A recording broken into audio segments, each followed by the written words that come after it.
नमस्कार, SBT news में आपका स्वागत है। पेश है 11 मई मंगलवार सुबह 10:15 बजे राजस्थान की बड़ी खबरें।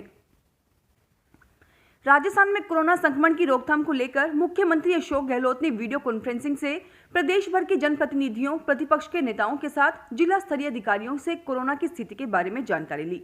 इस दौरान मुख्यमंत्री अशोक गहलोत ने बाड़मेर जिले में कोरोना संक्रमण की स्थिति और रोकथाम को लेकर किए जा रहे प्रयासों का फीडबैक लिया। सीएम गहलोत ने राजस्व मंत्री हरीश चौधरी, बाड़मेर विधायक मेवाराम जैन, चौहटन विधायक पद्माराम से भी अपने अपने इलाकों में कोरोना की स्थिति के बारे में जानकारी ली। वहीं बाड़मेर विधायक मेवाराम जैन ने बताया कि मुख्यमंत्री गहलोत लगातार कोरोना संक्रमण को लेकर चिंतित हैं। राजस्थान के पुलिस महानिदेशक एमएल लाठर ने प्रदेश के सभी एसपी और अन्य अधिकारियों से वीडियो कॉन्फ्रेंसिंग की। इस मौके पर डीजीपी एमएल लाठर ने कानून व्यवस्था के साथ ही खुद का ध्यान रखने को भी प्राथमिकता देने के लिए कहा है। डीजीपी लाठर ने कहा है कि कोई पुलिसकर्मी कोरोना पॉजिटिव है तो उसका ध्यान रखना, उसका ख्याल रखना प्रभारी का कर्तव्य है। यहां तक कि उनकी दवाइयों से लेकर अच्छी मेडिकल मदद भी उनकी प्रायोरिटी से करनी चाहिए। उनको प्रायोरिटी से करनी चाहिए। इसके अलावा जगह जगह बनाई गई चेक पोस्ट पर छाया और पानी के अलावा मेडिसिन की व्यवस्था भी करनी होगी। छाया और पानी तो बहुत ही जरूरी है। दिल्ली हाईकोर्ट ने कहा है कि दिल्ली सरकार और केंद्र दवाओं और ऑक्सीजन कॉन्सेंट्रेटर जैसे मेडिकल इक्विपमेंट की जमाखोरी और कालाबाजारी रोके। अदालत ने साफ किया है कि सरकारों को हमारे आदेशों का इंतजार नहीं करना चाहिए। जस्टिस विपिन संघई और रेखा पल्ली की बेंच उस याचिका पर सुनवाई कर रही थी जिसमें दवाओं और कोविड के लिए जरूरी मेडिकल उपकरणों को आवश्यक वस्तु घोषित करने की मांग की गई थी। कोर्ट ने केंद्र और दिल्ली सरकार को आदेश दिए कि अगर इस पर कुछ किया जाना है तो वो बिना हमारे आदेशों का इंतजार किए हो जाना चाहिए। जयपुर पुलिस कमिश्नरेट की सीएसटी टीम ने शिवाप्रथ में कार्रवाई करते हुए रेमडेसिविर इंजेक्शन की कालाबाजारी करते हुए 3 नर्सिंग कर्मियों को गिरफ्तार किया है। पुलिस ने उनके पास से 2 रेमडेसिविर इंजेक्शन बरामद किए। डीसीपी दिगंत आनंद ने बताया कि दिनेश खटीक, राकेश प्रजापत और सोनू मीना को गिरफ्तार किया गया है। दिनेश आरोपी न्यू सांगानेर रोड स्थित स्पर्श हॉस्पिटल में और सोनू मीना मानसरोवर स्थित टैगोर हॉस्पिटल में नर्सिंग कर्मी है। भरतपुर जिले में कोरोना महामारी विकराल रूप लेती जा रही है। सरकारी अस्पतालों में भी लोगों को सही इलाज नहीं मिल पा रहा। रेमडेसिविर इंजेक्शन के लिए लोग दर दर भटक रहे हैं। रेमडेसिविर इंजेक्शन की जमकर कालाबाजारी हो रही है। हालांकि सरकार जिला आरबीएम अस्पताल को रेमडेसिविर इंजेक्शन उपलब्ध करवा रही है, लेकिन अस्पताल प्रशासन के सामने भी समस्या है कि इंजेक्शन तो कम मात्रा में है और मरीज लगातार बढ़ते जा रहे हैं। इन सब के बावजूद भी जिला आरबीएम अस्पताल रेमडेसिविर इंजेक्शन को प्राइवेट अस्पतालों में बेचने में लगा हुआ है। लेकिन जिला आरबीएम अस्पताल प्रशासन को यह नहीं पता कि प्राइवेट अस्पताल रेमडेसिविर इंजेक्शन का मरीजों से कितना रुपया वसूल रहे हैं। जयपुर ग्रामीण सांसद राज्यवर्धन सिंह राठौड़ भी मुख्यमंत्री अशोक गहलोत की वीडियो कॉन्फ्रेंस के दौरान जुड़े। राज्यवर्धन राठौड़ ने कहा कि प्रदेश में सरकार ने सरपंचों को ऑक्सीजन कंसंट्रेटर खरीदने के लिए 50,000 रुपए देने की बात तो कही है, लेकिन 50,000 में सरपंच कंसंट्रेटर कहां से ले सकेंगे। राज्यवर्धन ने इसके लिए ज्यादा पैसा देने का सुझाव दिया तो साथ ही यह भी कहा कि कंसंट्रेटर के लिए राज्य सरकार को उत्पादक कंपनियों से सीधे बात करनी चाहिए। सीधे बात करने से कंसंट्रेटर की लागत में कमी आएगी और जरूरत पड़ती है तो एयर इंडिया के चार्टर कार्गो प्लेन से सीधे एक साथ विदेश से भी मंगवाए जा सकते हैं। मुख्यमंत्री अशोक गहलोत ने विधायकों की अनुशंसा के आधार पर प्रत्येक विधानसभा क्षेत्र में स्थानीय विकास कार्य कराने के लिए दी जाने वाली राशि 2.25 करोड़ रुपए प्रतिवर्ष से बढ़ाकर 5 करोड़ रुपए प्रतिवर्ष करने के प्रस्ताव को मंजूरी दी है। गहलोत ने वित्त वर्ष 2021-22 के राज्य बजट में विधायक स्थानीय क्षेत्र विकास योजना के तहत दी जाने वाली राशि बढ़ाकर 5 करोड़ रुपए प्रतिवर्ष करने की घोषणा की थी। खाद्य तेलों की कीमतों में 1 वर्ष के दौरान भारी इजाफा हुआ। इससे सबसे ज्यादा खपत वाले सोयाबीन तेल की कीमत 1 साल में लगभग 1.5 गुना हो गई। सरसों और मूंगफली के तेल के दाम भी खूब बढ़े हैं।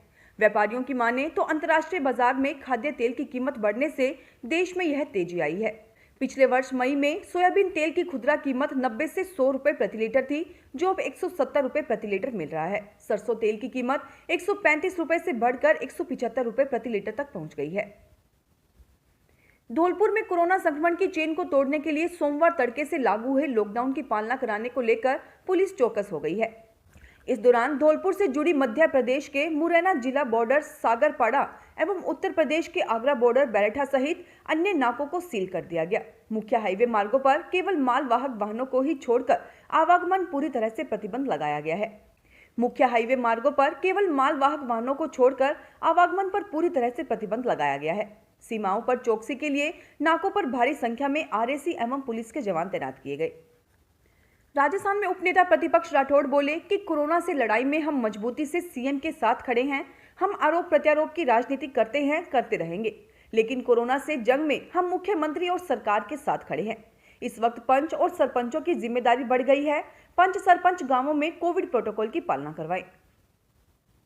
कोरोना के बढ़ते संक्रमण व ऑक्सीजन की किल्लत के बीच सोमवार को अजमेर के लिए राहत की खबर आई। यूके से आए ऑक्सीजन प्लांट को केंद्र सरकार के स्वास्थ्य मंत्रालय की ओर से जवाहरलाल नेहरू मेडिकल कॉलेज के सैटेलाइट अस्पताल के लिए दिल्ली से रवाना किया गया। एनडीआरएफ नारेली के जवान सुरक्षा घेरे में ऑक्सीजन प्लांट को दिल्ली से अजमेर लेकर पहुंचे।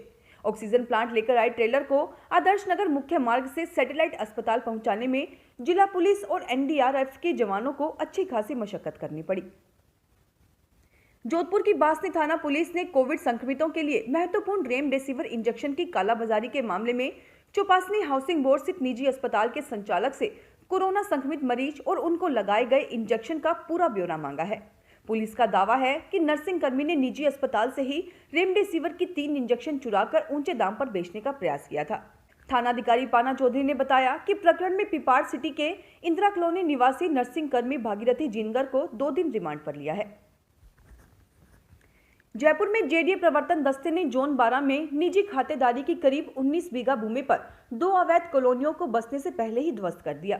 प्रवर्तन शाखा के मुख्य नियंत्रक रघुवीर सैनी ने बताया कि जोन 12 के कालवाड़ा रोड पर रामकुटिया के पास करीब 15 बीघा निजी खातेदारी भूमि पर अवैध कॉलोनी बसाई जा रही थी। जेडीए की अनुमति के बिना वहां पर ग्रेवल सड़कें व अन्य अवैध निर्माण कर लिया गया था। प्रवर्तन दस्ते ने जेसीबी मशीन व मजदूरों की सहायता से अवैध निर्माण ध्वस्त किया, साथ ही अवैध कॉलोनी बसाने के प्रयास को विफल कर दिया।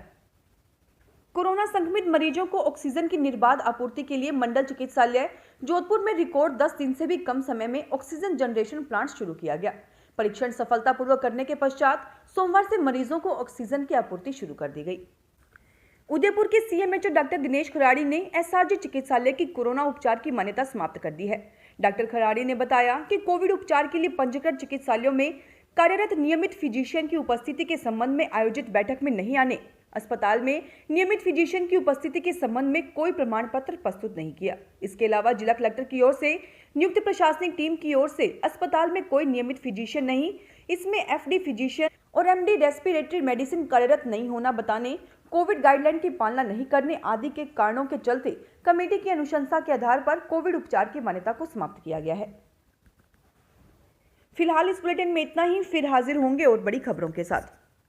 एसबीटी न्यूज के वीडियो देखने के लिए हमारे चैनल को सब्सक्राइब करें और नोटिफिकेशन पाने के लिए बेल आइकन को प्रेस करें।